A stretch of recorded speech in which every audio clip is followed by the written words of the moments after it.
Hi Simone. Hello. Hi. 10 years Epica, new album, Requiem For The Indifferent.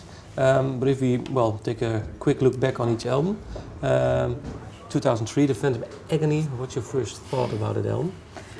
Oh God, I don't even listen to the record anymore because lately I had to listen to the songs because we were playing some songs again since half a year, and I was afraid I might forget the lyrics, which sometimes happens.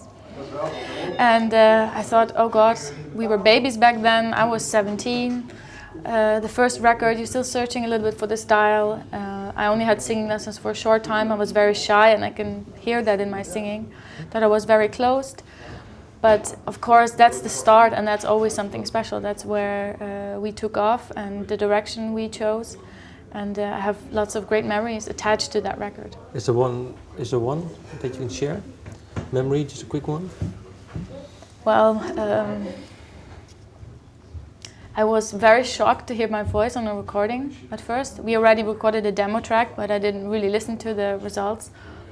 And for the record, then in the studio, I thought, this is how my voice sounds. I was at first very disappointed. I thought, that's not how I hear my voice. I was so naive, and I didn't have no clue what it was all about. But I had immediately a great relationship with the people at the studio. They were so nice, even though I was very immature, like a little girl jumping around trying to record some vocals. But they believed in me, and we are friends ever since. So if I come back to the studio, like for recording Requiem for the Indifferent, it still smells the same there, and it takes me back 10 years to where we all started. Is there one song that you want to highlight from that album? Well, my favorite song is not even on the record, and that's really awkward. That's Triumph of Defeat. It's basically an instrumental song. I do have a couple of atmospherical vocals in it, but that's one of my favorite songs, and it's not on the record. So. Okay. Well, then two years later, Consign to Oblivion. What are your thoughts? Quick thought on that album? Well, I know already my vocals have changed quite a bit. They're a little bit more diverse. And Consign to Oblivion, let me think.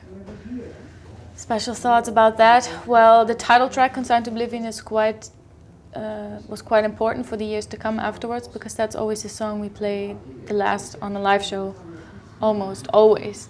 So. How come? Why? Because it's kind of the perfect Epica song. It contains everything what we include in our music, and it's just it's a great ending song of a show, because it's a lot of I don't know, toeters and bellen, and I don't know the English word, horns and trumpets at the end to end it with a big boom. Well, you were saying on the first album you hear a very closed person. What do you hear on that album? Consign to Oblivion? Yeah? Yeah, already a little bit wiser, but still not where I would like it to be. As if I listen to it how I am now, still a journey to take before we are here in the present. Okay. Still young and fresh and not really innocent anymore, but still kind of young. Okay. The Divine Conspiracy. Quick thought on that album? Well, that was our first concept album, dealing about religions, so that's always a little bit tricky, since many people are very sensitive towards their religion and want to guard it, and we of course don't want to insult anybody, so that was kind of the first record with a real big message.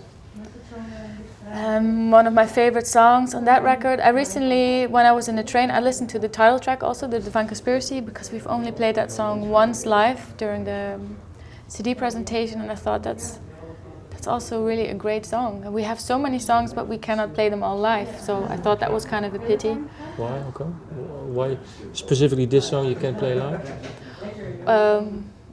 Because we have like a set list which always works, where you have a couple of songs which are always on it, and then you take 4 or 5 out and you change it up a little bit. But Divine Conspiracy is a long song, and when we played it live during the CD presentation, we felt that it was not one of those songs you play live. There are always songs on a record which you just have on the record and which are born to be played live, and the Divine Conspiracy is probably not one of those. It's quite a long song, and I think if we would write the song now, we would cut it up a little bit.